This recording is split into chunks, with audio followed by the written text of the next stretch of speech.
नियंत्रण कानून लागू करो, कानून लाओ, देश बचाओ, जनसंख्या नियंत्रण कानून लाओ, देश बचाओ, देश बचाओ। नियंत्रण कानून जब तक प्रदर्शन नहीं करता, जब तक सरकार जनसंख्या नियंत्रण कानून सभी धर्मों। दोस्तों, मैं अनिल गुप्ता, आप देख रहे हैं सरल न्यूज। इस समय हम मौजूद हैं जंतर मंतर पर। जंतर मंतर आज गुरनाम सिंह सैनी जनसंख्या नियंत्रण कानून को लेकर एक धरना दे रहे हैं और भारत सरकार से मांग कर रहे हैं कि जनसंख्या कानून जल्दी से जल्दी लागू किया जाए। हम इनसे जुड़ते हैं, क्या कहते हैं। सैनी साहब, आज जिस तरीके से आप जंतर मंतर पर एक धरना प्रदर्शन कर रहे हैं जनसंख्या कानून को लेकर, क्या कहना चाहेंगे उसमें?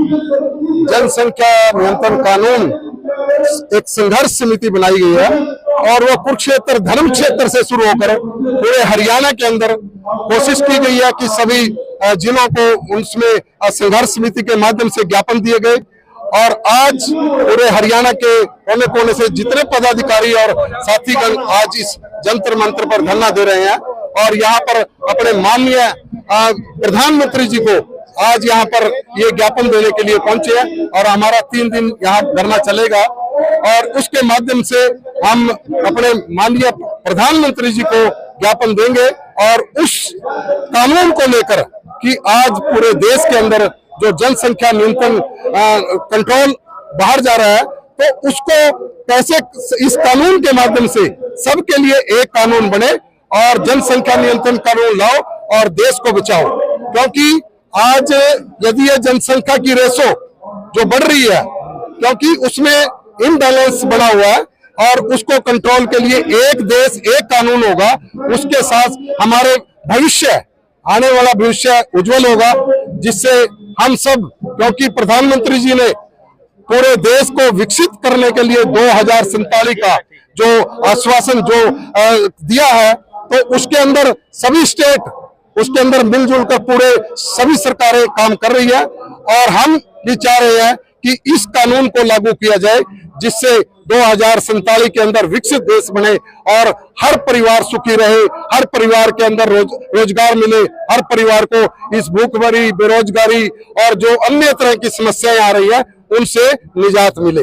एक तरफ आप जनसंख्या नियंत्रण की बात कर रहे हैं तो दूसरी तरफ तमाम हिंदू जो संगठन है वो कहीं ना कहीं एक है तो सेफ है का नारा तो पहली बार नहीं है कि ये हो रहा है। तमाम हिंदू संगठन जनसंख्या को और बढ़ाने की बात कर रहे हैं, कैसे देख रहे हैं आप? जनसंख्या बढ़ाने की जो बात है, देखो सबके लिए हम ये चाहते हैं कि एक कानून बने सबके लिए। मान लो 2 बच्चों का कानून है तो 2 बच्चों का सबके लिए बने और उसकी फैसिलिटी भी सबको मिले।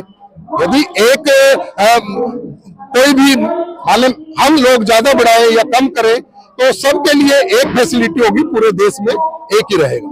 तो उसी के लिए हमारा संघर्ष है कि जनसंख्या नियंत्रण हो और इससे देश की तरक्की और ज्यादा हो। आगे नहीं मानी जाती है तो आगे की क्या योजना? आगे भी संघर्ष जारी रहेगा और इस संघर्ष को हम अपनी समिति के माध्यम से और आगे बढ़ाएंगे और पूरे कोशिश है कि पूरे देश में इस संघर्ष को लेके जाए जिससे एक बड़ा संघर्ष बने और जिससे हमारी सरकार उस संघर्ष के माध्यम से देकर और उसको जल्द लागू हो।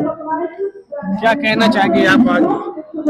आज संघर्ष जो हमारे हरियाणा की जो संघर्ष समिति जनसंख्या नियंत्रण के लिए बनाई है, इसने जो यहाँ पवित्र धरती पे दिल्ली की धरती पे यहाँ अपना जनतंत्र है, यहाँ सारी दिल्ली में आवाज आती है और यहाँ ये सारे मेन आदमी है, सारे कमेटी के मेन आदमी है। तो हम ज्ञापन देने के लिए माननीय प्रधानमंत्री जी के लिए यहाँ आए हैं और प्रशासन के माध्यम से ज्ञापन दिया जा रहा है और भगवान से प्रार्थना करते हैं कि इनको सद्बुद्धि दे। एक ही इस देश में एक ही कानून हो, एक ही लागू हो, जनसंख्या को नियंत्रण करें और देश की बेरोजगारी, भूखमरी और अन्य प्रकार की समस्याएं हैं उनको नियंत्रण करें। यदि ऐसा जल्दी नहीं किया गया तो धीरे धीरे करके इसमें भूखमरी हो जाएगी, देश में बेचैनी पैदा हो जाएगी। तो इसका जो आंदोलन का चिंगारी यहाँ से शुरुआत हुई है दिल्ली से, तो सारे देश में चली जाएगी। समय रहते मेरी तो यही प्रार्थना है कि प्रधानमंत्री जी और सरकार इस पे जल्दी संज्ञान ले और इसको जल्दी कानून को, जनसंख्या नियंत्रण कानून को जल्दी से जल्दी लागू करे ताकि हर व्यक्ति सुख की सांस ले सके। धन्यवाद। क्या कहना चाहेंगे आज जिस तरीके से जनसंख्या कानून? मैं तरसेम गोयल, प्रेस प्रवक्ता जनसंख्या नियंत्रण संघर्ष समिति जींद से आए हैं। हमारा मानना है कि पृथ्वी को जो है रबड़ की तरह बढ़ाया तो जा नहीं सकता, और जनसंख्या बढ़ती जान लग रही है। 1,40,00,000 जब प्रधानमंत्री जी ने शपथ ली थी 1,20,00,000 बोलता था, आज 1,40,00,000 है, और शायद 1,140 करोड़ है, और 150 करोड़ भी अभी जल्दी हो जाएगी।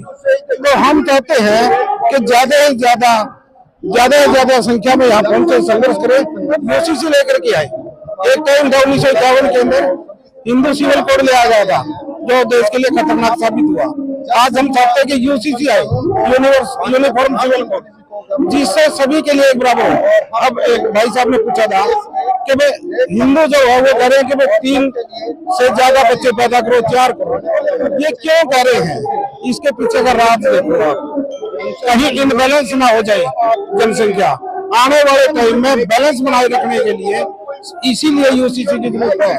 ना तो Marxian theory of population economist हुए हैं, उन्होंने कहा था कि 2 प्रकार के टैक्स लगते हैं, पॉजिटिव और अनपॉजिटिव। पॉजिटिव टैक्स तो यह है कि हम जनसंख्या को नियंत्रित कर लें फैमिली प्लानिंग के द्वारा या कानून के द्वारा, नहीं तो अनपॉजिटिव टैक्स लग जाए। जिस प्रकार से कोरोना काल के अंदर और दूसरे उनके अंदर आपने देखा होगा कि कितनी महामारी फैल गई, तो अनपॉजिटिव टैक्स जब लागू होते हैं तो महामारी फैल जाती है, भूकंप आ जाते हैं, युद्ध की स्थिति हो जाती है, वो भयानक होती है। इससे पहले ये अगर सरकार चाहे तो हमारा यूसीसी ला करके देश को बचाए, जनसंख्या धन्यवाद। सबके लिए समान हो और उसके अनुसार ही जैसे जनसंख्या नियंत्रण कानून को लेकर आपका ये धरना प्रदर्शन जंतर मंतर पे चल रहा है, क्या कहना चाहें, क्या मांगे हैं आपके? नमस्कार जी। ऐसा है, जैसे हमारे संविधान के अंदर डॉक्टर अम्बेडकर ने जब संविधान बनाया था, संविधान निर्माताओं ने संविधान के अंदर एक ऐसा सिस्टम बनाया था कि सेकुलरिज्म, धर्मनिरपेक्षता। तो धर्मनिरपेक्षता को मद्देनजर रखते हुए चाहे कोई किसी समुदाय का हो, हिंदू हो, मुस्लिम हो, क्रिश्चियन हो या और अन्य समुदाय के लोग हो, सब पे हिंदुस्तान के अंदर एक जैसा कानून होना चाहिए। चाहे जनसंख्या से वृद्धि से संबंधित हो, चाहे शादी से संबंधित हो, चाहे किसी प्रॉपर्टी से संबंधित हो, सब जगह एक जैसा कानून होना चाहिए। उसके अंदर जैसे हमारा मुख्यतः एक यूसीसी कानून है, इस यूसीसी को जो है ना पूर्ण रूप से लागू किया जाना चाहिए, क्योंकि यूसीसी जब लागू किया जाएगा समान कानून संहिता, तो उससे अपने आप ही सुधार हो जाएगा।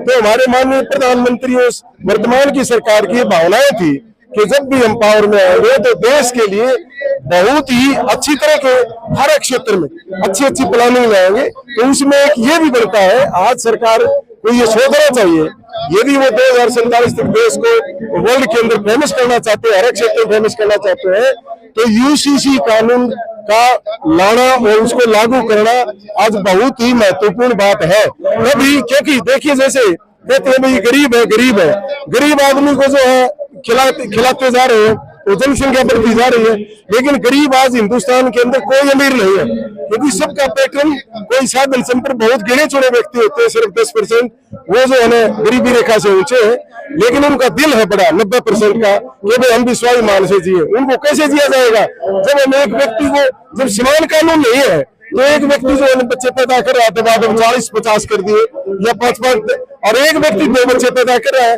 तो सरकार ने इस बात को मद्देनजर रखते हुए कि भाई इस तरह से जनसंख्या बढ़ रही है, तो उसके भी ऊपर प्रतिबंध कैसे, जो समान कानून संहिता लागू है, तो जो कि हमारे संविधान के अंदर है, क्योंकि हमारा सेकुलरिज्म सिस्टम है हमारे संविधान के अंदर। तो हम तो सरकार से यही गुहार लगाते हैं कि ये भी कानून बहुत लाना जरूरी है, और इसके साथ साथ जैसे धर्मांतरण का है वो चाहिए। तो सरकार जो है, सरकार तभी कामयाब होती है, सरकार से हम गुहार भी यही लगाते हैं कि सिर्फ कुर्सी को बचाना और अपने आप की कुर्सी को बचाना और भाई नारा लगाना, उससे कोई काम नहीं चलता। देश के लिए सरकार ने बहुत कुछ देखना चाहिए, क्योंकि जैसे धर्मांतरण का क्या है, चलो 3 तलाक वाला किया सरकार का, हम धन्यवादी हैं, बहुत अच्छा किया, लेकिन आज जो बढ़ती हुई जनसंख्या है, वो जैसे एक साथी ने कहा था कि भाई तुम एक तरफ कह रहे हो कि जनसंख्या बढ़नी चाहिए, उसका पीछे लॉजिक है, वो बढ़ने का मतलब ये है चाहे किसी भी समुदाय का हो, सबकी जनसंख्या बराबर रूप से बढ़नी चाहिए। वो कब होगी जब समान कानून लागू होगा, वैसे नहीं हो सकती। तो इसलिए मैं आपके इसके माध्यम से जो है या सरकार से गुहार लगाता हूँ और सरकार से विनती भी है, ये हमारा संगठन है, ये आज जो है सिर्फ हरियाणा का नहीं है, ये संगठन बहुत बड़ा संगठन है और ये आने वाले समय में देश के अंदर हर जगह जाएगा कि जनसंख्या नियंत्रण कानून ला जाए, ताकि हमारे आने वाली पीढ़ियों का आपस में सामंजस्य बना रहे, सब समुदाय के लोगों का सामंजस्य बना रहे। तो हमारी यही आपसे विनती है, सरकार से यही गुजारिश है। मेरा नाम शिवराम शर्मा, रिटायर्ड प्रिंसिपल हूँ मैं और इसका जो है राष्ट्रीय प्रवक्ता। तो आपसे गुजारिश है कि सरकार तक ये मैसेज भिजवाओ कि ये कानून हर हालत में लागू किया जाए, ताकि हमारे आने वाली पीढ़ियां और प्रधानमंत्री का भी इसमें स्वागत और सरकार का भी स्वागत हो। ये बहुत ही आवश्यक है, नहीं संसार प्रगति के देश प्रगति की बजाय बिछुड़ जाएगा, ऐसी स्थिति इस तरह से होती रही। धन्यवाद।